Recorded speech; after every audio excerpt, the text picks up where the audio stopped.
This episode is brought to you by the RVA Podcast Network. Find more information at rvapodcast.org. Season 3 of The Pass is here. I know it's long overdue. We have a new intro. We still got the same content. Well, actually, it's a little bit of new content because there's new things going on in 2019. So buckle up. We got a lot of things to talk about on The Pass.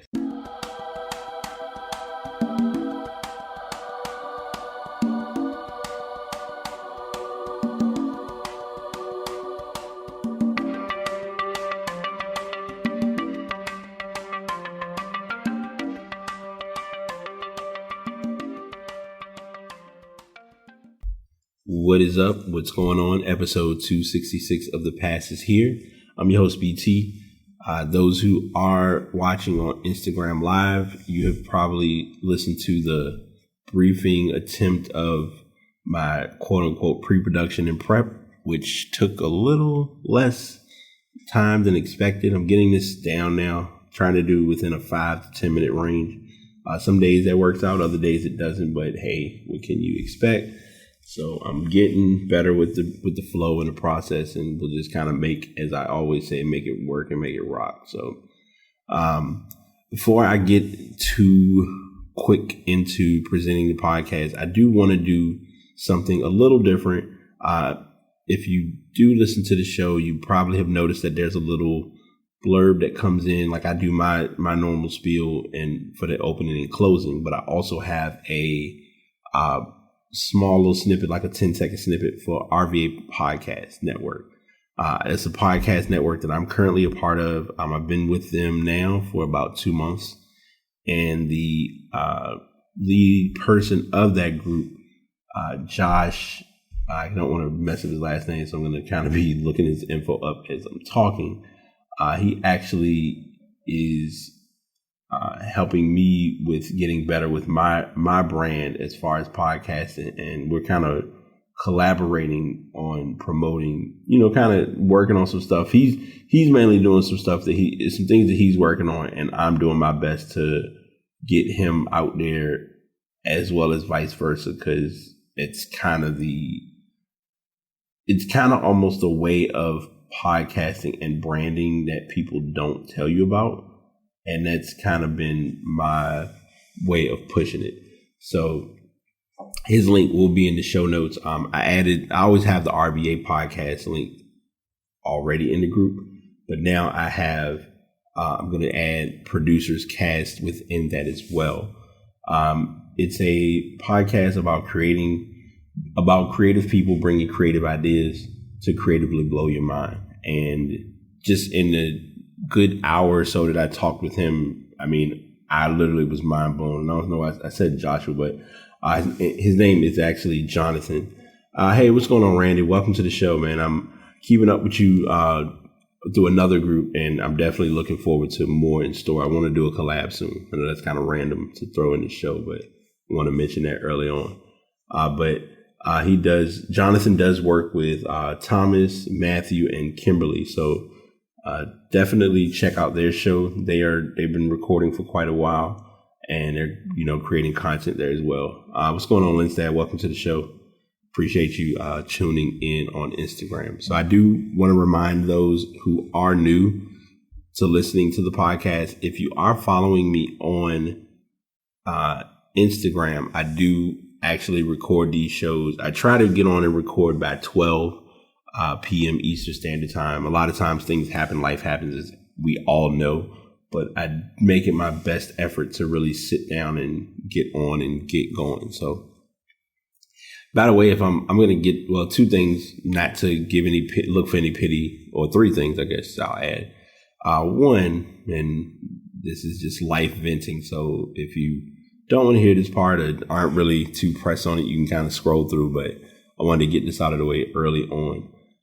For whatever reason, it looks like when you're trying to get things together, things try to fall apart, and that's been no exception for me. I'll just put that as the lead-in of my car has looked like it's wanting to fight me on every level possible, so I'm working to get it back up in a better state, which it's running, but it's trying to run to the ends of no return. So I'm looking at that and seeing what I can do and trying to get it resolved. But I'm dealing with that, and that's been kind of taking a mental weigh on me a little bit. The title of the podcast, we'll get into that under stuff in a bit. But that's one factor. Number two, I do sound a little under the weather. I'm not 100%. I don't know if it's the weather change. I'm being stubborn and not wearing coats, but I do have a coat. So I am working harder on making sure that I don't run out the house and just look or feel sick, and I'm not really as sick as I should be. So I'm getting that into a better placing. And third of all, I don't have water. So this is going to be I don't like using that term, but it's going to fit for this show. It's going to be a bit of a dry podcast, not in a bad way, but just dry in the sense that I am going to be pushing to get through this show as best as possible and give y'all the best content. And as an added 3A, no, I'm not doing No Shave November. I just haven't cut my hair, and that's just kind of what it is. So hopefully this will get situated for those who are watching the Instagram live viewing. All of that off the table and out of the way, let's go ahead and get into our weekly picks for football. Last week was interesting because I had the possibility, or I had a chance of actually going 11-3.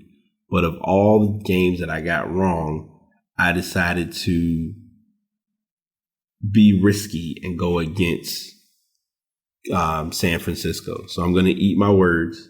What's going on, Reese? Welcome to the show, man. Appreciate you coming in. Though I'm gonna be accepting of it, I have to eat my words. San Francisco played a good game, and Carolina played like trash. Anyone who watched that game, it was almost like watching a Madden match. It was like Carolina had one or two decent highlights, but for the most part, it was literally San Francisco's game to run away with, and you could see it in the way they were playing. Garoppolo's a good quarterback, and we got to see that on Halloween night. Actually, they played against Arizona, and Arizona, got close, but it was too much San Fran, too little, too late type of scenario. So that was the main gist of that matchup, or their game, or with, at least from the Carolina San Fran game. I am glad that I didn't get a lot of San Fran shots thrown. I did get conversation about it later on, which is fine and which is expected. So I didn't really trip or make a big to-do over that. I accepted that L and licked my wounds and moved forward, obviously. But that's where we are with that. Like I said, I would have been 11-3, but I ended up being 10-4 last week. Overall, my record is 63.27%. And if I can recall correctly, I believe my overall record has been pretty solid, to be honest. Like I'm holding my own. Like I wasn't sure how I would do with these picks, but each week I'm getting better and better. Overall, I'm 62-35-1. So I missed the mark on the Bears game. The Giants kind of blew me.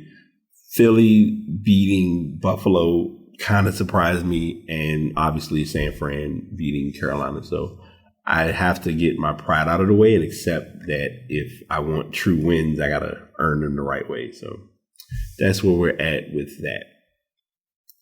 Going into our picks for week 9, Houston's playing Jacksonville. I'm going to go ahead and get my notebook ready so I can write these, because I will forget them. Even with having to do post-production, I still like to remember to get that info. But I'm going to actually pick Houston for that game. Next up, Chicago at Philly. Philly's coming off a loss. Chicago also coming off a loss. I'm going to actually be a little reckless and pick Chicago for this one. I don't know, even with it being in Philly, I still like Khalil Mack, and I still like, their defense is solid, so that's what I'm going with for that game. If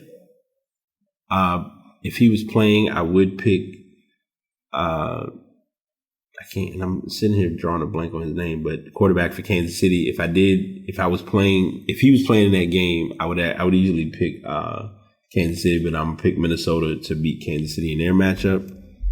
and I'm going to get this together one day. Washington's playing Buffalo. Buffalo is beginning to make me a believer. I believe one of their games, I talked about this before, one of the losses was to so the two losses, if we're keeping track, would be New England and Philly, since Philly did beat them last week. So that's who I'm picking for that game. Colts at Pittsburgh. Interesting rumor came up that Pittsburgh was actually trying to work to get Le'Veon Bell back, which I thought would have been a coincidence with all that has happened. But I'm going to pick the Colts for this game. Still kind of in the trenches of that wave until further notice. Jets at Miami. This might be the unofficial toilet bowl game of the year.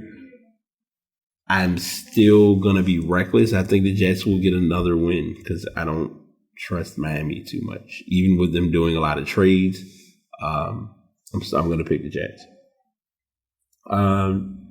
Tennessee at Carolina. It's in Carolina. They're coming off of that loss, obviously. I'm going to pick the Panthers for this matchup, unless they give me a reason to start picking against them like I've done a couple of years ago. And that's kind of where I'm at. Tampa Bay at Seattle. Going to go Seattle based on records and also the fact that it is in Seattle. Detroit at Oakland. Excuse me. I kind of coughed for a sec because I'm thinking of the matchup, and I was like, oh, wait, this is the draw game. So I'm going to pick Detroit for that game. The two win teams go at it, Cleveland and Denver. I am going to currently say this might be that game that Cleveland wakes up. We'll see. And it's kind of what I'm going to stick with. Green Bay against the Chargers. Green Bay has been playing good football all season, so there's not a reason to go against that. So I'm picking Green Bay. What I might consider to be game of the week is New England and Baltimore. Even with Baltimore, don't let Baltimore's 5-2 record fool you. They've actually been playing good football this year. I'm gonna still, until they show me otherwise, I'm gonna pick the Patriots for that game. And for our Monday night game, Dallas at New York Giants. Dallas still is the team to keep an eye on for that division. So I'm gonna, until they give me a reason to go against them, I'm gonna go ahead and say Dallas should win that game. So as I always share, those are the picks for the week. We will see how great or how horrible I feel after talking about and discussing those actual picks. And that is going to take us now into continuing more with the NFL. As many of you may or may not be aware, the NFL trade deadline has come and gone. So we are going to kind of go over some winners and losers from the trade deadline. As I told y'all and as I expected, I didn't see Cam going anywhere. Like I said, there wasn't enough talk to really make it seem as if he had a new home or he was going to be on a new team come the trade deadline. So it's not one of those, aha, I told you so. It's just, it was kind of how the season played out if you really look at what they're doing. They are going to wait things out and see what happens after this season if they may want to trade him during the off season. But again, that's I believe when I see a type of deal. And of course, the worst ad would come up that I can't see anything that I need. This is why the internet will never be my best friend. All right, give me a sec. What kind of ad buffoonery is this on this page? When in doubt, refresh it out. Dr. G Fitness, welcome to the podcast. I appreciate you coming in. Continuing with our picks, or not our picks, but most of the trades. I mentioned this earlier. Le'Veon Bell was reported to possibly go, but they didn't pull a trade off. Winners on the list, they said the Miami Dolphins, obviously with getting the piece of getting Aqib Talib, that was mostly to kind of shed some salary and also prepare for upcoming drafts. They could use him as a trade piece in the future in considerations for next year's draft.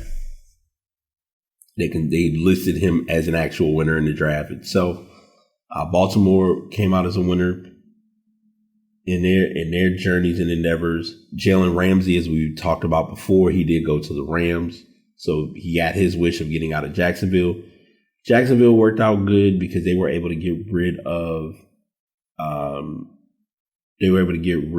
Jalen Ramsey and his, I won't say toxicity, but his lack of connection with the team. Trent Williams did go back to Washington at the trade deadline. They're not sure if he's going to be on the team because there's a conflict as far as with his helmet. And they give a couple of other teams as well. Whimsy. There was a concern, a question of seeing if AJ Green is going to be playing to his max since he was on the trade deadline or on the trade block, and he didn't really appreciate that. The Bengals took a hard hit because they were thinking they would either get rid of Andy Dalton or let AJ Green go, but neither one of them had left. When the Andy Dalton story did come to light, where they looked at possibly they're benching him right now, so that kind of leaves the open opportunity of where is he going to go or what's going to happen.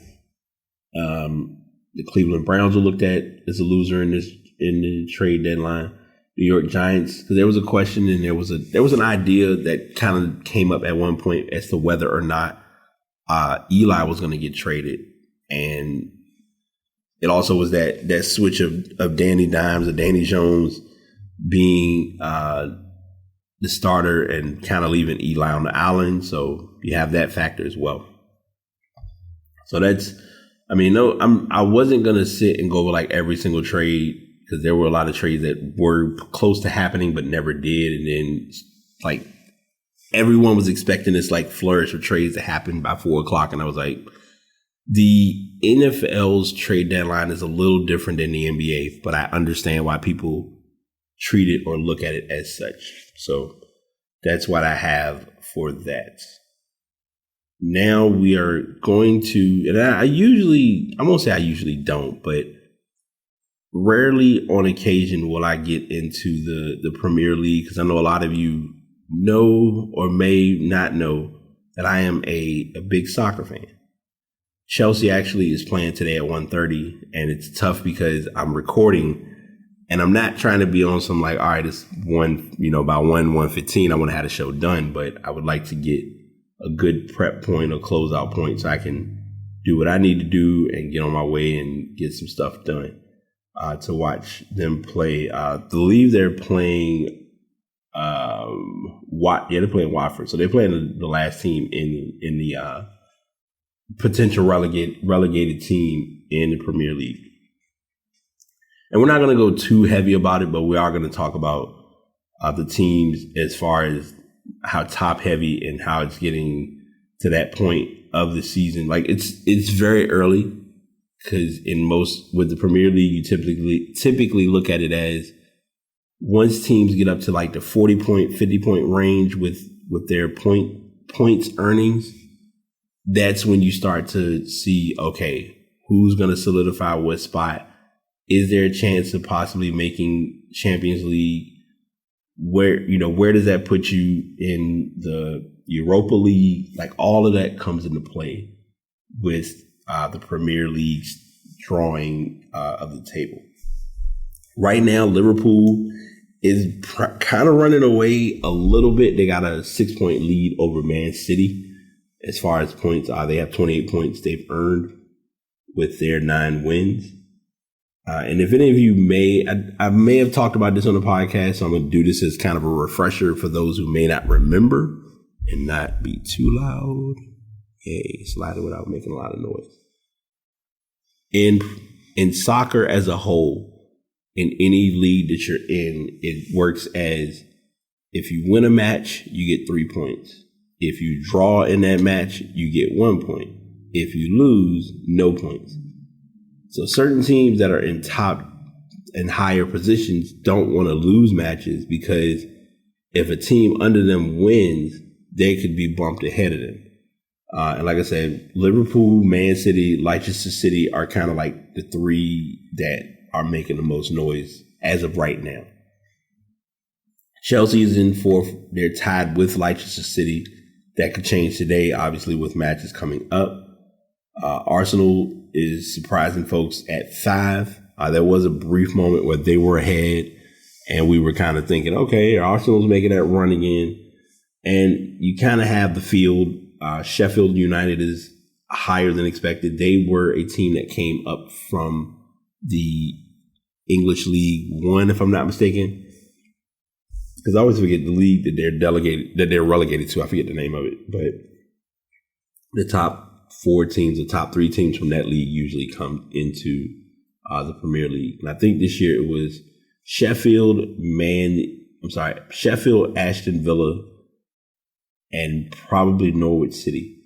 Right now, the 3 teams that are facing relegation are Everton, Norwich City, and Watford. But it is still early, so we're not going to get too worked up about it, any matches or anything at this time. Today, let's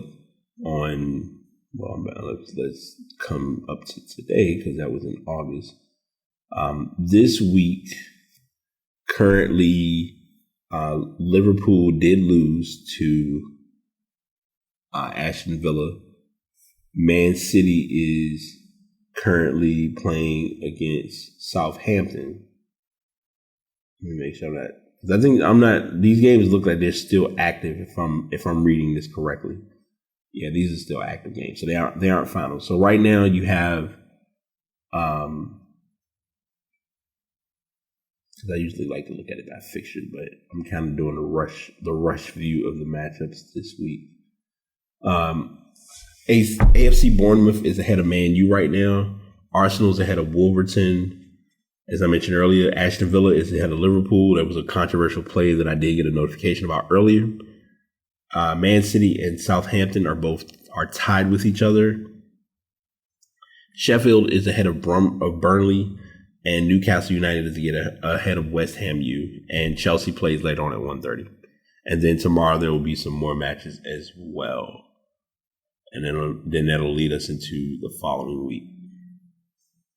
So that's kind of the hit of what we got from Premier League, or what we're looking at with the Premier League.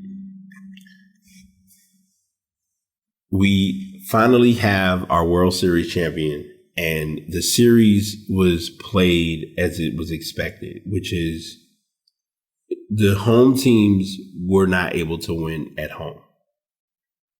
First 2 games, Houston won. The next 3 games,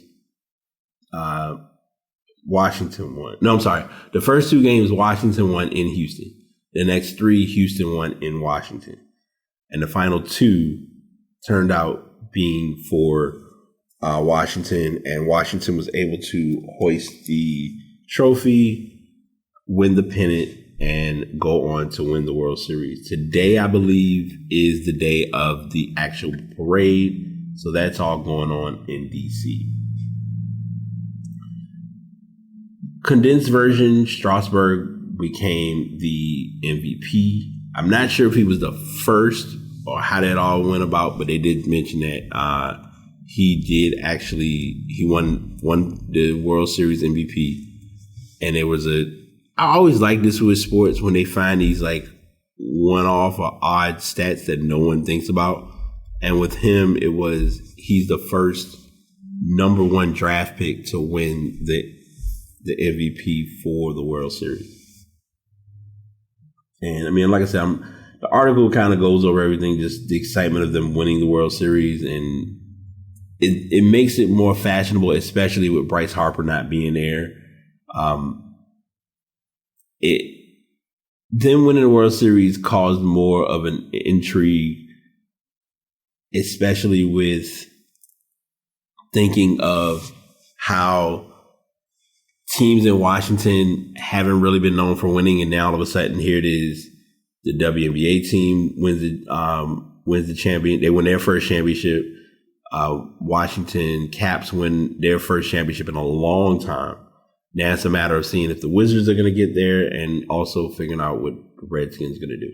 I bring all that up being funny, but also being honest, because it was an interesting discussion that happened in my group of dealing with the actual potential of a image being shared and whether it was considered a meme or if it was, we're having fun, but we're not sharing any sports information. And normally I wouldn't do this, but I'm going to do it because it's me being me and it's me using this platform.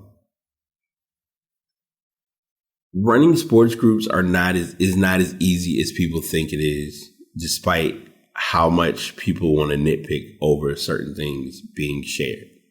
The sports group that I'm a part of, we usually use it as a place to talk sports and share news. Now, there are going to be opinions, there are going to be thoughts, there are going to be conversations that come up throughout the group, which is expected. When people get nitpicky, and let me start with truth and transparency, because I don't want it to even be that kind of party, because I don't function as such. This is not me bad-mouthing anyone or being subliminal or saying something that I can't say to anybody in the group, because I've been a part of this group long enough to know how to use my words and how to use the platform properly between the group itself as well as just life as a whole. And so I'm saying all of that just to say it as, if there's a problem or there's a conflict with something being done, we can all talk about it and be adults and not have it turn into, well, what makes this allowable to be done and why can this be done and why can't this be done? And it's like you're being selective in who you allow or what's being allowed to be done. And that's a circle way of saying it. But what I'm saying, or how I'm looking at it, is it's a sports group that's meant to just talk about sports. If you share a video, fine. If you share a picture that's silly, fine. It's not that serious. And people have got to learn not to get in their feelings or get upset, because if something isn't shared or presented the way they want it to be presented, then that automatically turns into them feeling like they're singled out when they're not.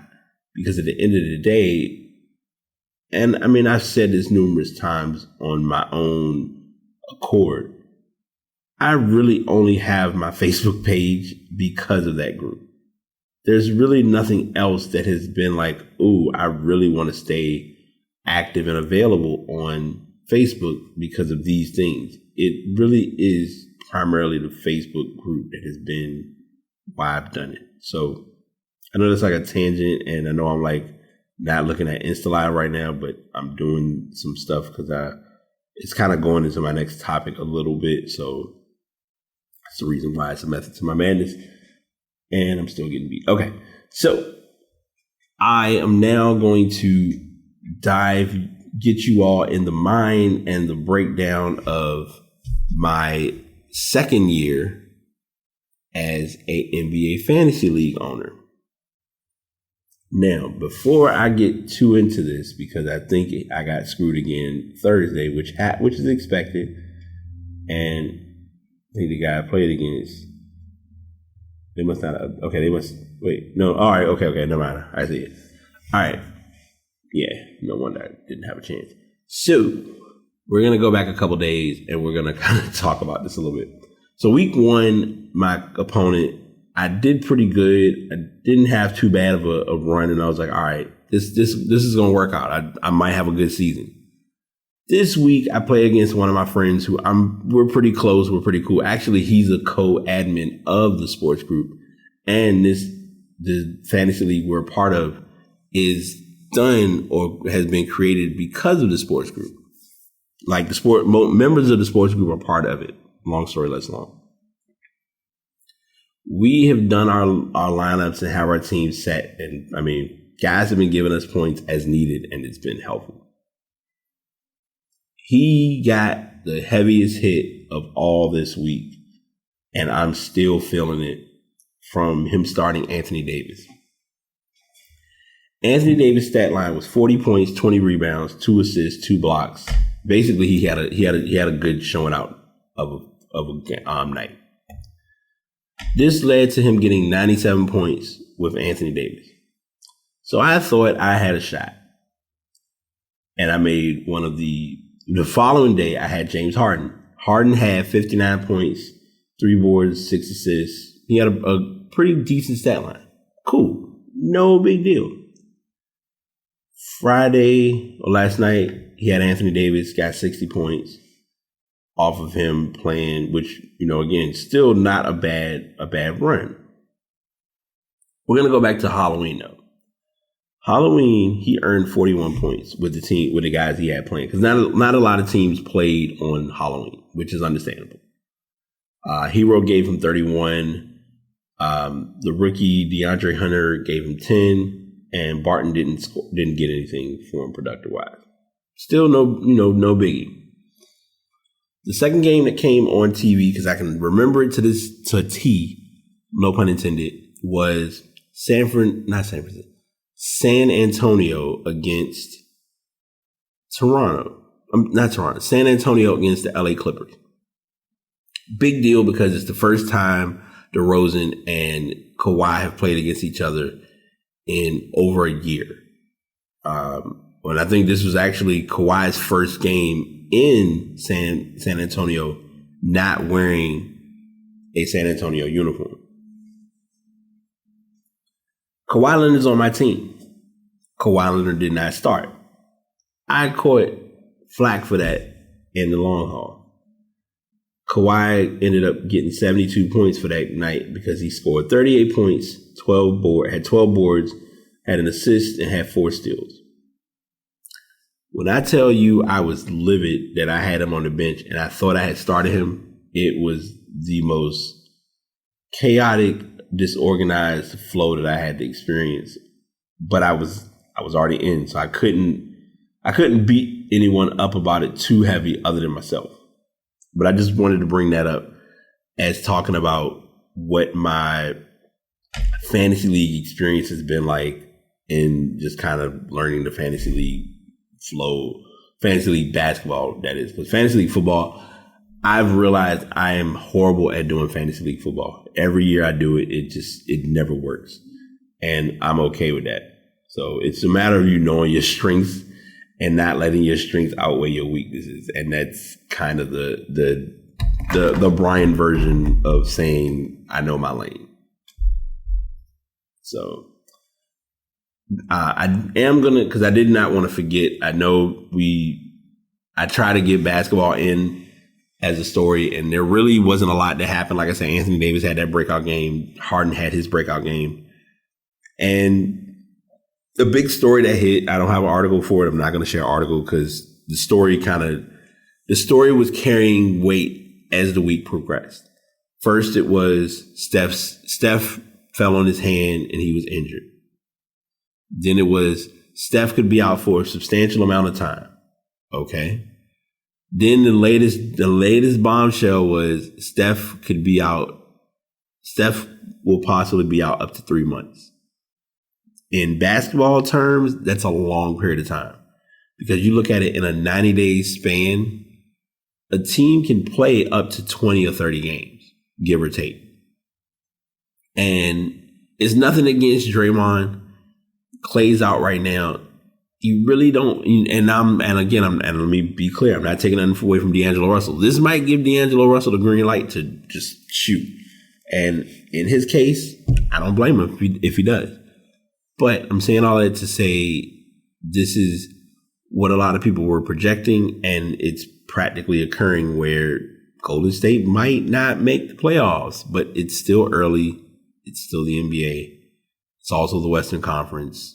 If a team just hits that skid and they hit a streak, that can all change. So that's my basketball take as of right now. The obvious is still evident. Sacramento still hasn't won a game, and I'm shocked by that, but it also just shows me the level of competition in the NBA. And that's all I have on that. We're now going to do our turn and our switch into stuff. And I want to make this clear. There was stuff, but there wasn't stuff. Stuff was kind of all over the place this week because there were rumors that happened. There's still things that are unconfirmed, and there's just information was kind of in and iffy a little bit. At least that I saw. I've put the title as first term back. I should have put it as first term done. I was able to get my first set of classes out of the way. And I definitely, in 5 weeks of school, I learned a lot about myself that I never would have thought I'd learn in a lifetime. And I'll just put it that way to kind of lead into your thought process about school. If it ain't for you and you have your negative connotations, I hear you, but I'm not interested. But those who are doing it, or those who have done it, or those that continue to do it, remember, if nothing else, it's a grind, and that the effort you put into it is going to be the effort you get back from it.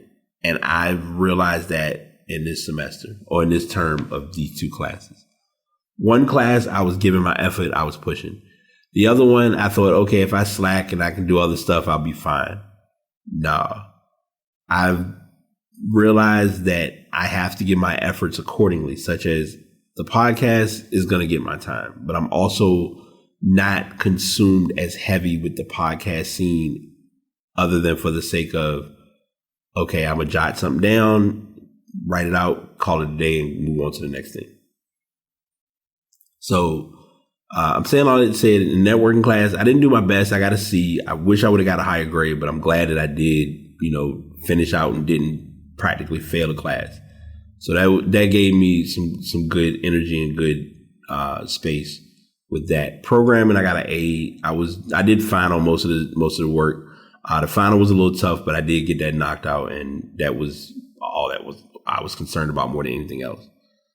So that's kind of the full rundown of school and where we are with that. So I won't be as heavy on doing school updates unless it's like, yeah, we hit a wall and I got to talk about it. So that's what I have this platform for, and that's how I've been using and working the podcast to my advantage with that.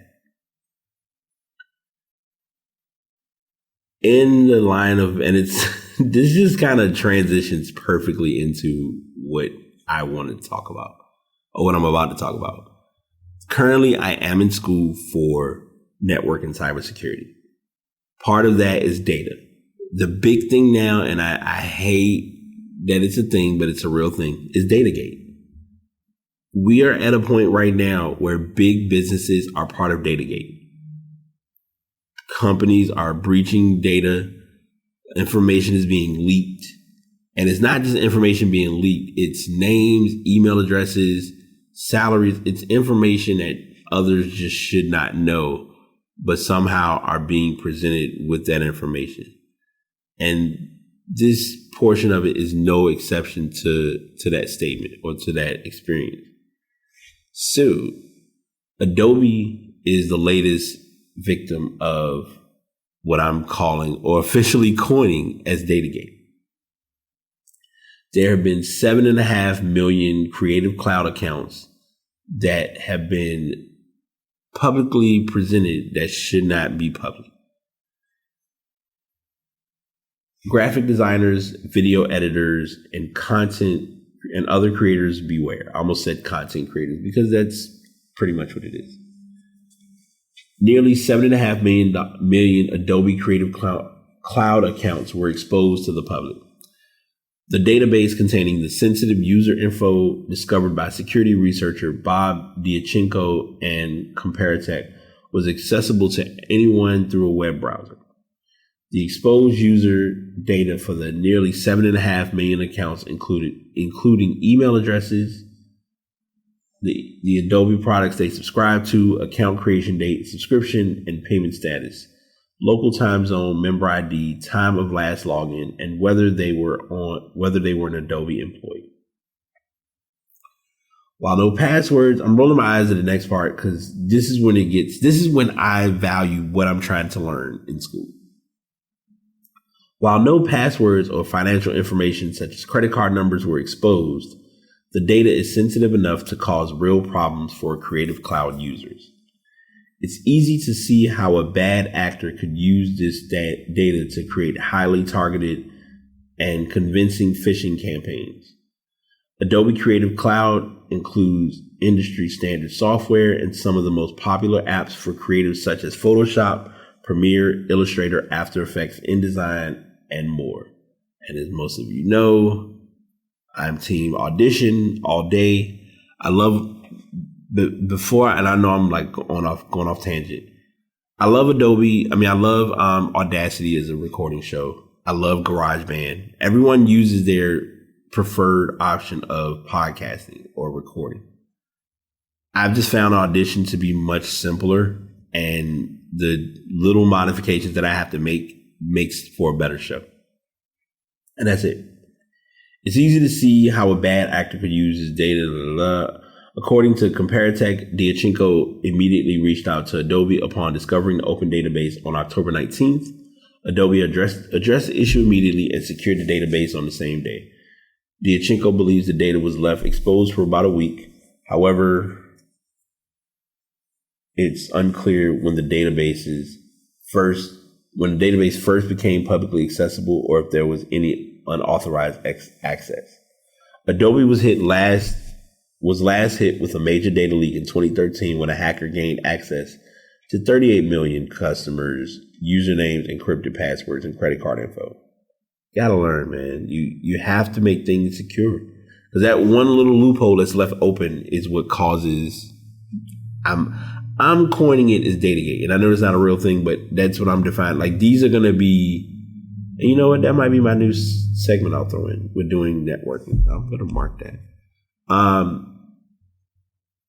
The Datagate is a real thing, and people's data is important because it's their data, it's their privacy. And, you know, if you're paying for a subscription and it's not being used or managed properly, then it is going to be a little frustrating, and it is going to be a little annoying to have people using your information or having your information that was not supposed to be had to begin with. I'm not going to read the rest of this article, but I just wanted to at least bring up one of our many, as I've coined it. And it's probably been a term already, but I'm talking about it in that sense, of Datagate. And so that's what I have. Noise canceling. Let me see. We're going to get all of the fun terms out of the way early. Noise canceling, transparency mode, customizable fit for all-day comfort, magic like you never had, taking an everyday device and shortening the size and giving it a little bit of an ear gel and helping and throwing a bit of a larger price tag. Let's get that off the table too. And yeah, you're going to hear keys jingle because I need to give you all the full perspective of the new wave. It is the arrival of the fittest. And they'll give a little bit of specs about it. So I'm not going to read that all to a T. This is the original AirPod. They've taken this, enhanced the little speaker part here, took this little part off. Looks like this is gone. Let me make sure I'm correct on that. They put this part has extended a little bit here. This got cut. We cut this in half, and we made the end more of a. Oh, my bad, y'all. You're probably gonna hear it through the AirPods. So that's. I'm sitting there like, why was it pausing back and forth? My fault, y'all. Didn't mean to do that. Not my style. All right, probably gonna be a little louder. So if it is, there you go.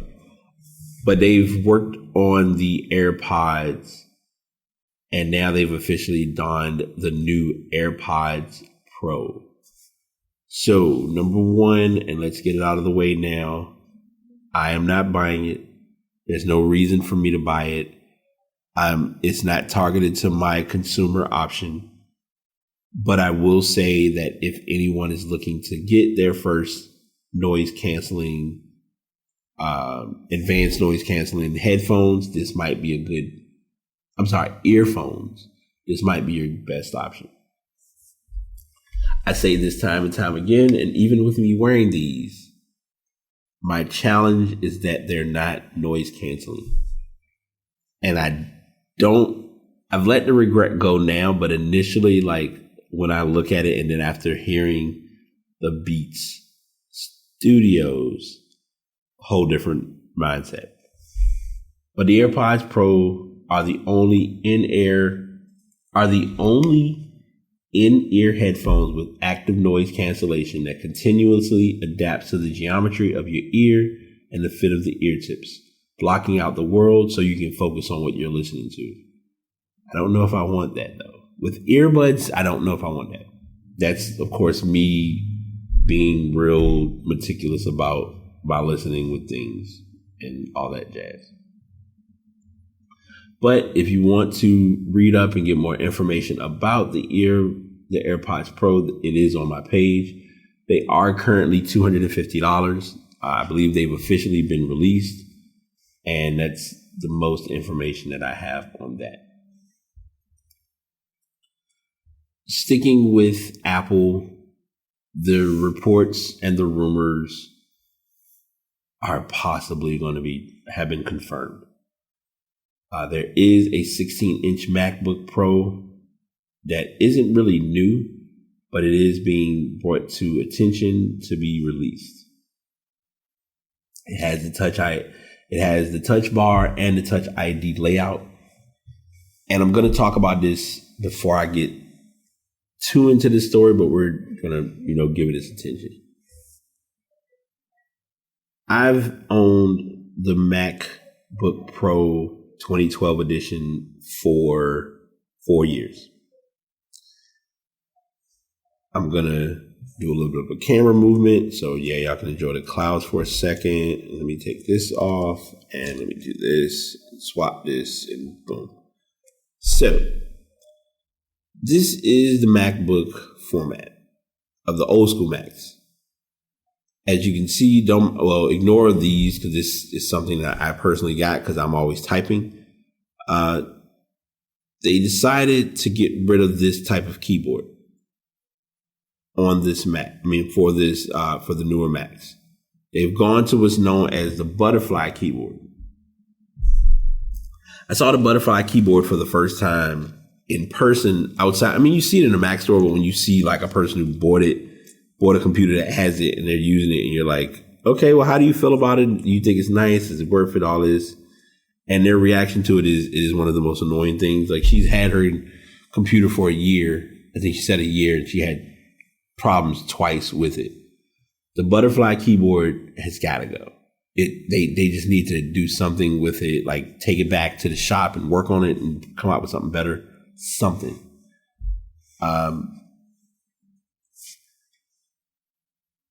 Seeing Touch Bar I'm half and half, only because Touch Bar, I believe, burns the battery faster.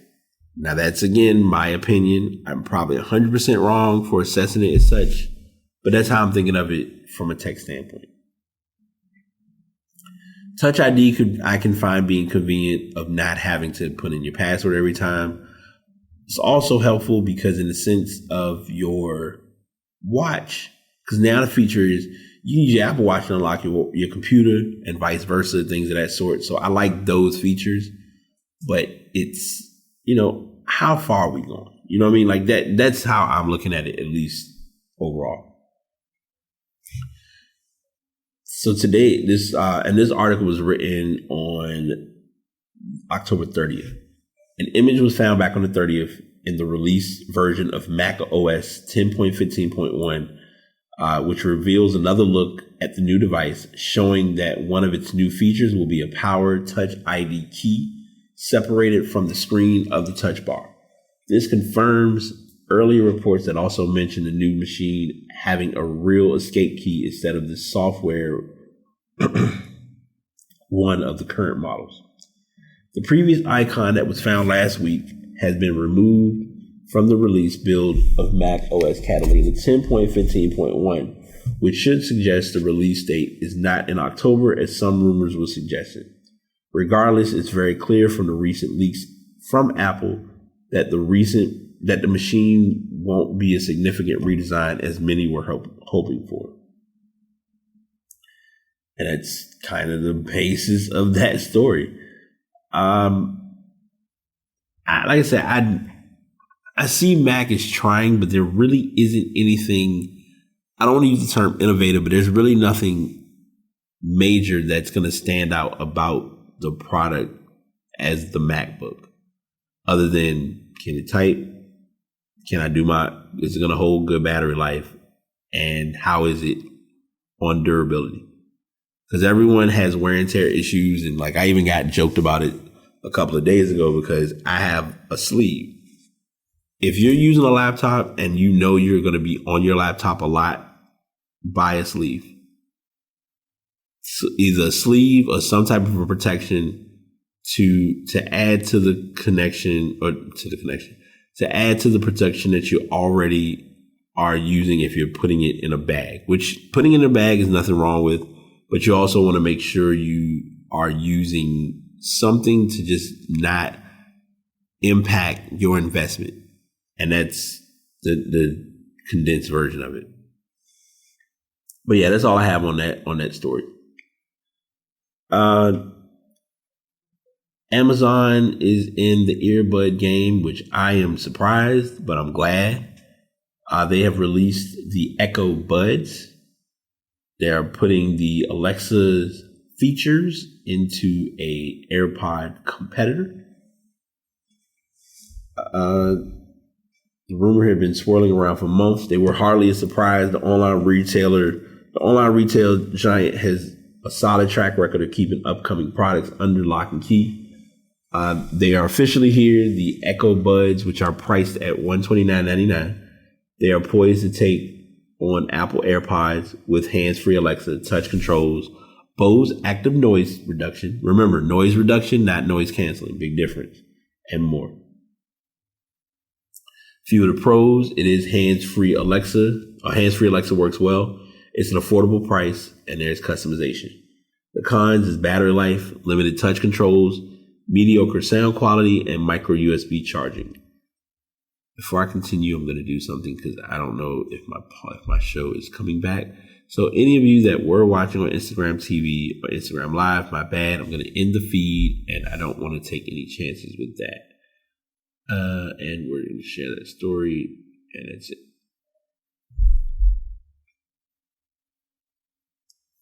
That's if it shares. Okay, we're not going to do too much. The cons are battery life, limited touch controls, mediocre sound quality, and micro USB charging. It's 2019, and consumers are tired of being pushed into the micro USB option. Micro USB, mini USB, I don't even go as far as saying lightning ports. They need to go. Everything is USB-C now. USB-C is more universal. It's more consistent. It's much more simpler to go with. I don't want to say the obvious, if it ain't broke, don't fix it, but it literally is a if it ain't broke, don't fix it type of analogy. And that's just what it is. Amazon got some of the things right with its AirPod rival. Hands-free Alexa is great for voice control and works well, but the sound quality is decent at best. The touch controls are limited and battery life is less than what the competition offers in 2019.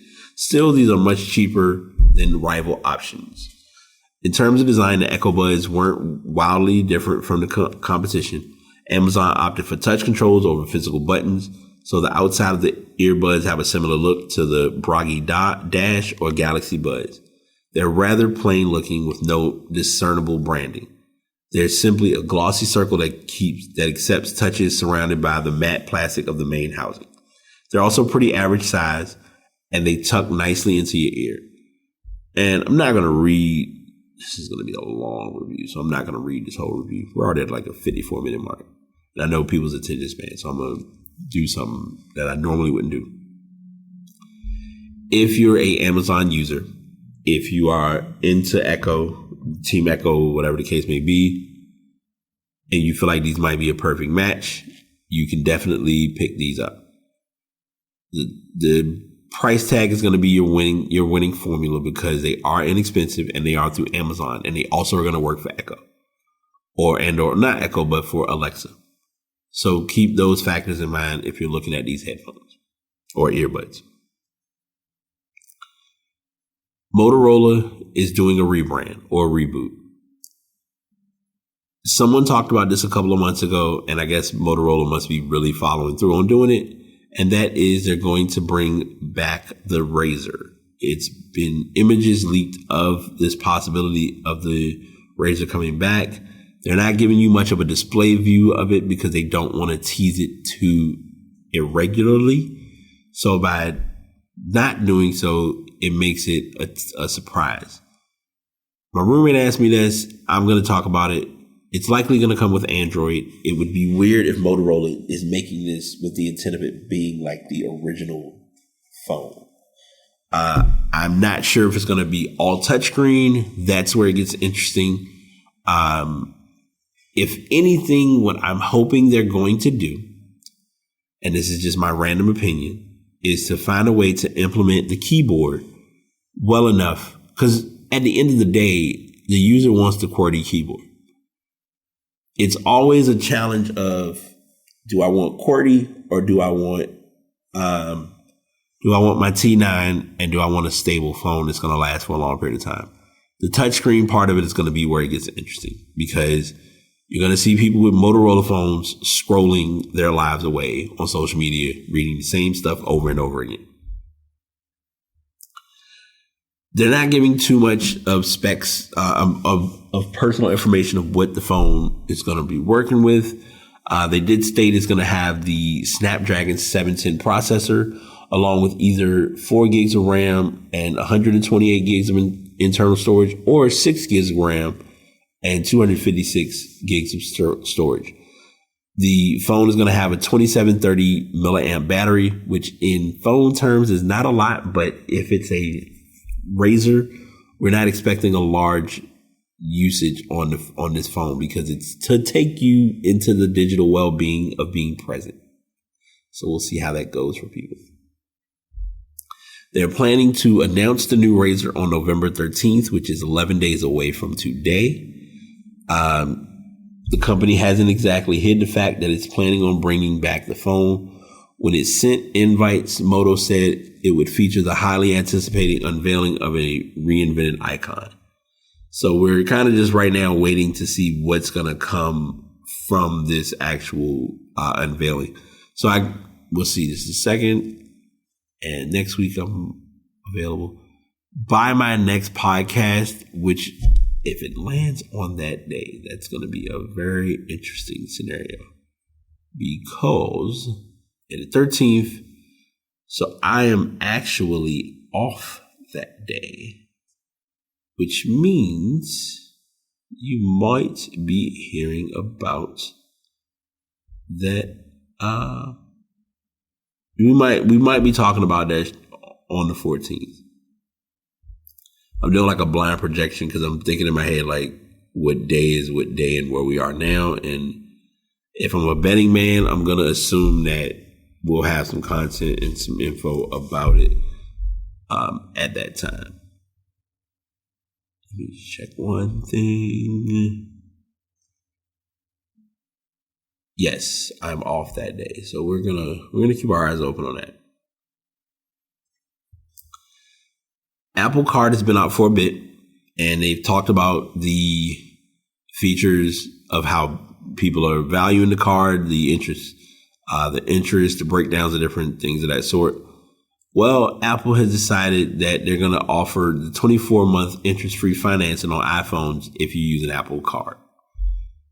This is kind of a way to avoid the iPhone upgrade program and or financing through a mobile provider, which I think that's not a bad idea. The interest-free part is a big factor because now you're put in a 24-month window of paying off this phone. And it still makes you responsible for it because it's almost like a lease to own, but it also means you have to have the credit and the ability of getting this card in order to use it towards that phone, as well as having the credit limit to cover that phone. It announced the move on its earnings call along with the 3% cashback Apple Card offers on purchases from the company. That may seem a solid deal for folks who upgrade their devices often. The people Apple is targeting with the financing option.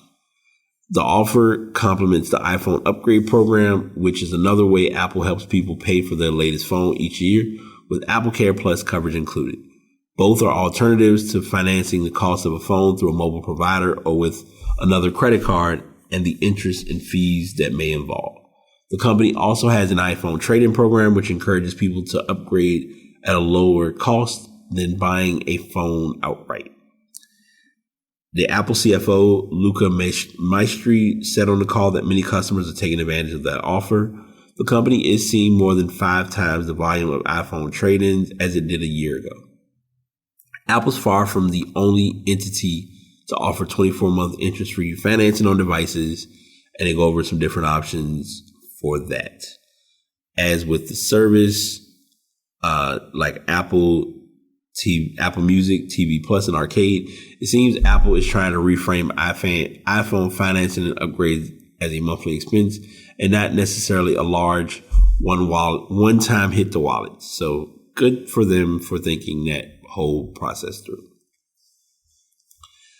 Music Sesh this week is going to be very vanilla, only because there really wasn't a lot of music that I was blown away by or captivated to tell people like, hey, y'all got to listen to this album.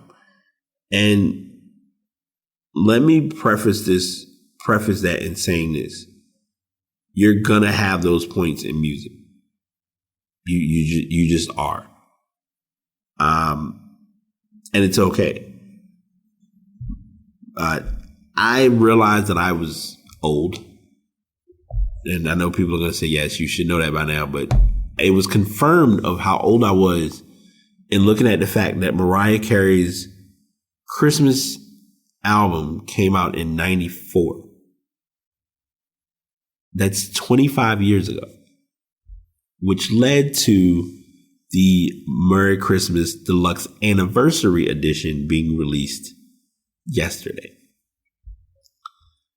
Charlie's Angels has a soundtrack out. I was like, soundtrack CD. I was like, wait, it's just a soundtrack. That has been released. Dua Lipa has a single that I've listened to, which is pretty cool. Nicky Jam has a new album out that you may want to check out if you're into him. Sam Smith redid I Feel Love. If you remember that song or if you don't have a clue what it is, listen to it. If you want to value that nostalgia, pull up the song and listen to it on your best time.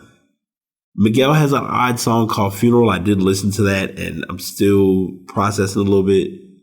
Tried to listen to Kane Brown. Wasn't my speed, but it was something that I could see people playing. Sudan Archives has a single called Honey. If you want to check that out, you might like it. And also, I might check this album out too.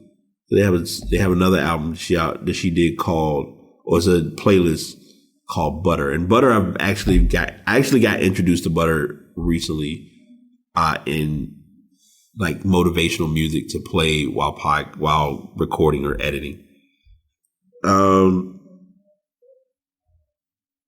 Okay, YKTS sounds like it's gonna be something off the wall, especially with it being by Sheck West. So if you want to check that out, you're welcome to do so.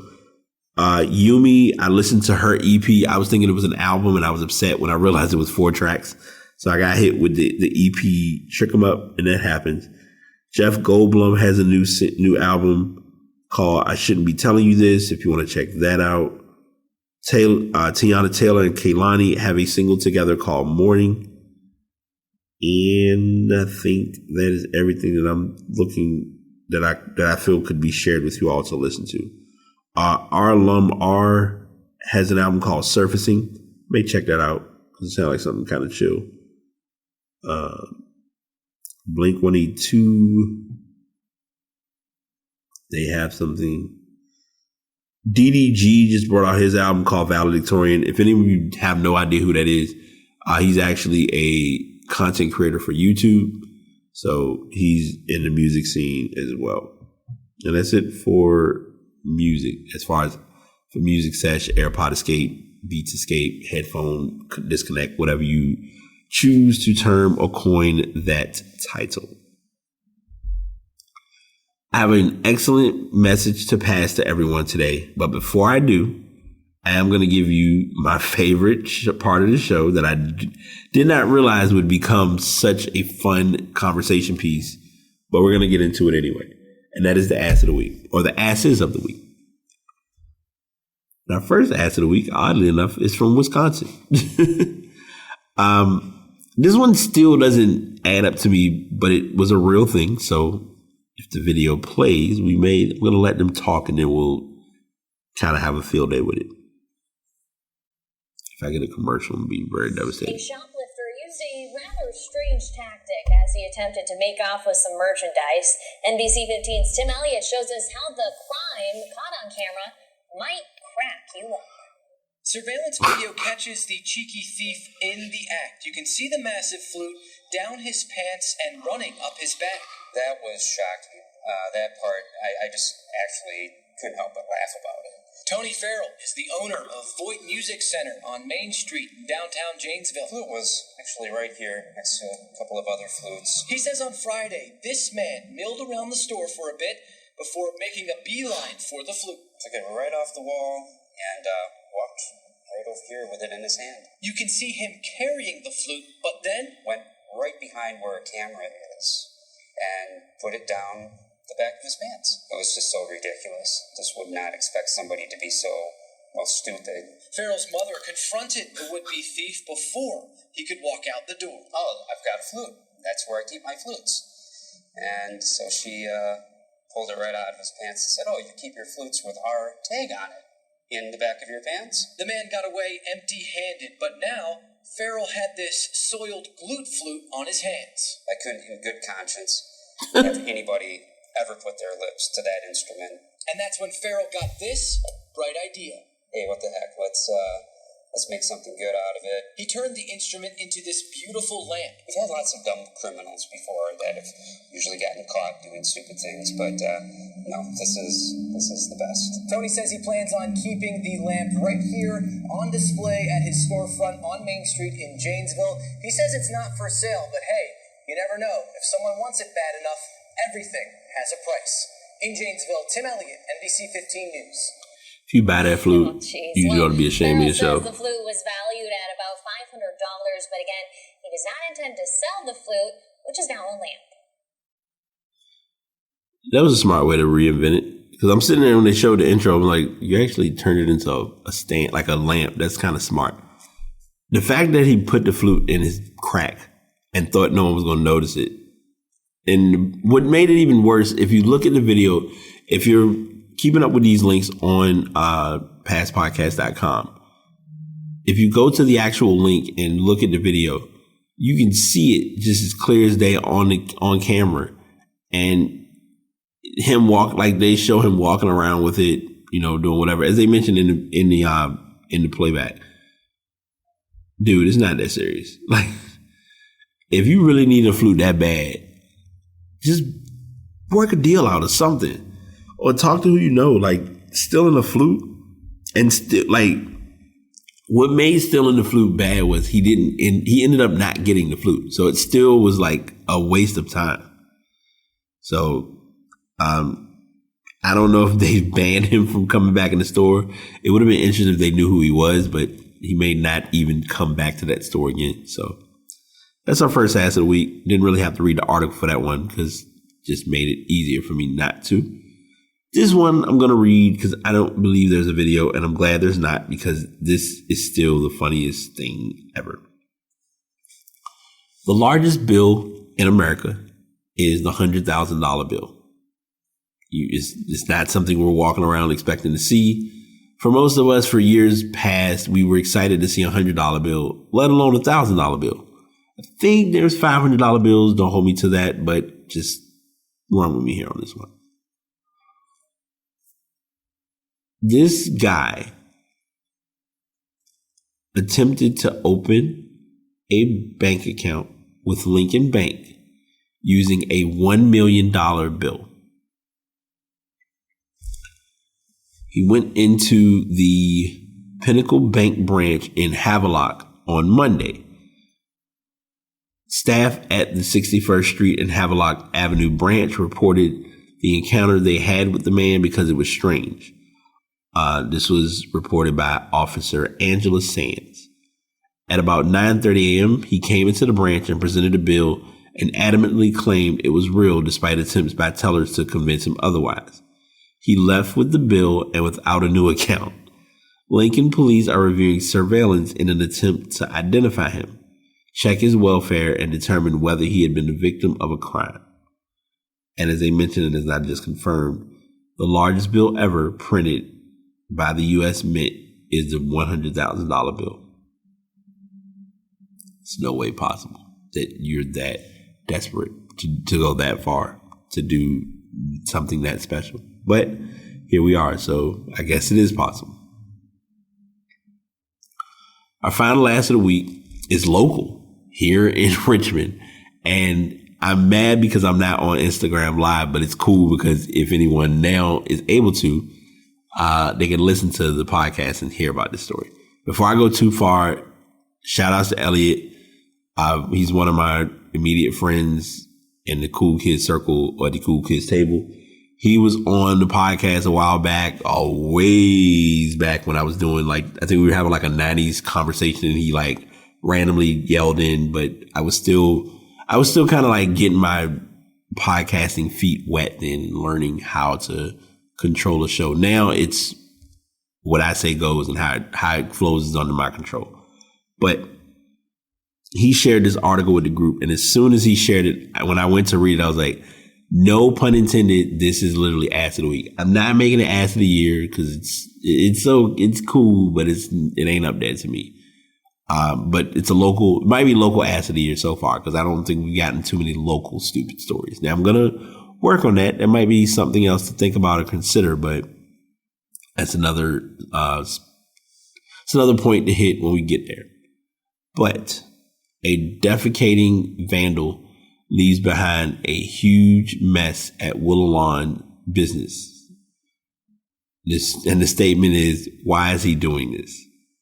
Police are working a bizarre bathroom vandalism case in the near West End, one that can be considered a big threat to the public's health in Henrico County. He was defecating everywhere, clogging up all of the toilets and leaving a huge mess behind. Several businesses along Willow Lawn Drive have been targeted in recent weeks. Police said the vandalism started with an out-of-order note, but has since escalated. Initially, when it first started, he was locking the bathroom stalls from the inside and crawling underneath, we assume. Then he started leaving notes to use the bathroom 2 doors down and 2 doors down, telling them to use the bathroom at our place. The vandalism involves a lot of toilet paper, which has so far cost businesses thousands of dollars to clean up. You would think it's like a Halloween prankster, but he's been doing it a long time, and we are asking why. And this was stated by Mary Margaret Harrell, who works at one of the buildings that was targeted. I mean, what's the payout? It seems like a lot of work on his part. That's the craziest part to us. I mean, why is he doing this? Crime insider sources tell me the man's criminal activity is also spreading east into the city. They have warrants out for his arrest on trespassing charges so far. That is, unless they catch him in the act. Every single morning for a week, things are so messed up that our customers couldn't use the restroom. And I know it seems like nothing, but it's frustrating, and I'm sure it is for our building managers too. It's a weird way to end the article, but I'm going to say all that to say, you got to have free time on your hands to go this far and just going around randomly taking a dump in toilets and clogging them up on purpose. That's free time. That's a lot of effort. And I mean, that's a lot of, you got a lot of gas backed up or something. Like, I don't know, but whatever it is, man, like, push through. Push through. Which pushes us through to our pass the message. And my message today that I'm passing is one that I am going to work harder on starting now. I've been very big, and if you go through the show notes, I have it listed as one of the links of reminding people the importance of being present. And I'm bringing that story or that message to light only because we as humans are not very well with being present. We are on our phones. We are in everything, and obviously kids are in their tablets. I mean, when I'm not recording my podcast, I'm on my laptop and I'm looking at social media for stuff that I don't need to look at it for. The average person I know personally scrolls at least 2 to 3 hours a day just reading social media. And half of the stuff you're reading, the people that you're reading about don't even know you're reading about them. Especially if you don't comment, but you may have thoughts about it because it's something you're going to talk about later on. It's natural habit, been there, done that. Austin Kleon made a book, or he's written a set of books. One is called Steal Like an Artist, and the other one is Show Your Work. I own both of those books, and I was supposed to have read them years ago, and I haven't. And I hate it, and I'm living with it. And I even have a book now that I'm being forced into learning to read about bullet journaling. We don't read enough. So I'm going to give you 5 tips, and this link is going to be in the show notes. 5 tips on learning how to read more. Quit reading books you don't like. Carry a book at all times. And I think I'm slipping on that because usually I would have my bullet journal book with me, but I don't. Keep your phone in airplane mode. Make regular trips to your local library or bookstore. I'm able to do that each week with the podcast, but I need to also do it offline without the podcast. Share books you love with others. They'll give you more to read. And those are the 5 tips I have on learning how to read more. And it gives more detail in explaining how important these factors are with each of these activities. He has a wallpaper that I need, and I'm going to download it before I leave out of this room. It is a wallpaper that says, read a book instead. Because I think currently my wallpaper, because I've had it for a while, is God is a designer. And I've talked about that. But my message that I'm passing to people is, if you have the ability to read, you should be reading something. We mentally are disconnected with a lot of things because we don't read. We get an article and we take what we think is important from that article and we run with it. And we really don't do our research. And it impacts what we end up knowing about the person or the situation. I got schooled on that earlier this week with the whole Kanye music Trump thing, because I didn't know the extent of his doings or beings, because it's not something that I keep up with, because I personally am the person that's like, I want music. I'm not pressed on your personal life, because if we sit and press people on their personal lives, we would deal with no one. That's just my hot take or opinion. Do with it as you may. But outside of that, it's important to really take time and just not, and it's important to just take time and pushing yourself to doing your best. And one of the ways of doing your best is really by just connecting from the world and just reading. I have it as a task in my calendar to do it every day of reading for 30 minutes. Now, if you ask me when was the last time I've truly read, it's been a minute, because I really haven't taken time to just sit and read, because I'm always looking at other things that I just should not make a priority. But that's something that comes with time, that comes with growth, that comes with transition, the whole bit. So I'm sharing all of that, and I'm saying it in that regard just to let people know, take time and just disconnect and give your mind and give your routine a break. Because if you don't, you're gonna be engulfed by things that don't make a difference one way or the other. And that's what I just want to tell y'all is, as hard as it is to do, try your best to be present. And that's literally my message I'm passing along. I appreciate y'all. You know, I know my Instagram live shut down, and I didn't intend it that way. I have something that I may try next episode, because I've been doing the IG live is cool. It's great.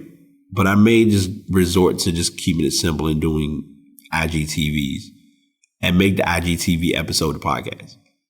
That way it's content that's there. And if you want to go back and listen to it or look at it, you can do so on your own time and your own convenience. But I'm figuring it out, man. I really and truly am figuring it out, because there's a way to get it done, and there's a way to push what you're trying to do to others and not feel constrained in doing so. Speaking of which, I have used, and this is a random fact, and then we're going to close out. I have used over half of my storage on my phone.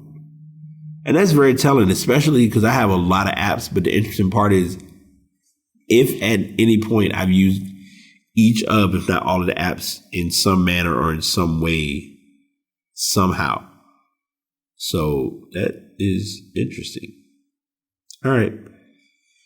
Okay, we're going to close out on that. And as always, if you're looking to do podcasting, you can check out Spreaker.com. And this is also in the closing part, so I don't know why I always put it here, but Spreaker.com is where I'm at.